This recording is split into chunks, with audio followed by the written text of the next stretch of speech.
20. mendeko Frantzian inork ez zuen imaginatu Frantzia osoa zeharkatzen zuen txirrindularitza lasterketa bat egongo zenik.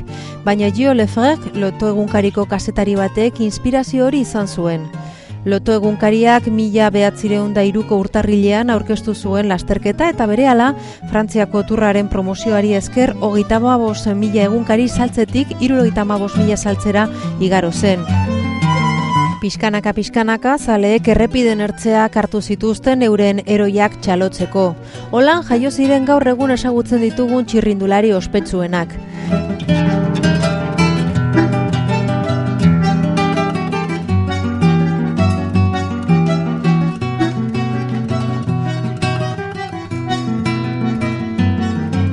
Txirrindularitzaren furia handituz joan zen eta hiriak, haranak eta 1910 aurrera mendiak Frantziako turraren eszenatokiak bihurtu ziren.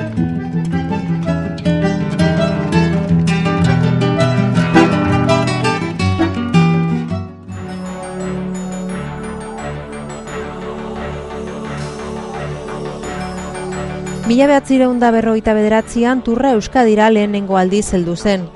257 kilometroko etapa hori Bordeletik zetorren eta txirrindulariek Euskaditik barrena egiten zituzten lasterketaren azken kilometroak.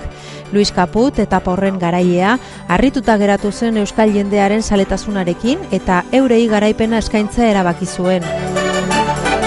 Turra 1977an bigarren esartu zen hegoaldetik. Lasterketaren 3. aldia zen eta etapa horrek Oloronetik Gasteizera ekarri zituen txirrindulariak.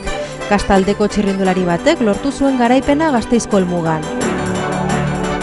Gure txirrindularitzak pixkanaka ospe hartu zuen, Montero Euskalanaien eta geroago Dalmantzio Langarikaren parte hartzeak euskal txirrindulariak nazioarteko onenen artean jarri zituen.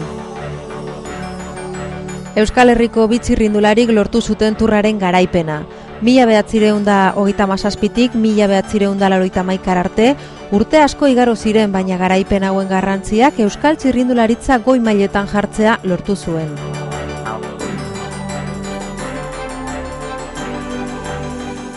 Gaur egun turra Frantzian dagoen ikuskizun garrantzitsuenetako bat izan arren, bere sorreratik arazo ugari saihestu behar izan zituen.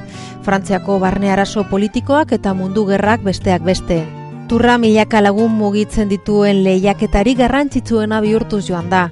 Zaleen zirrara, txirrindularien profesionaltasuna eta etapen zailtasuna izan ziren eta izango dira urte askoz gainera turra bizirik mantenduko dutena.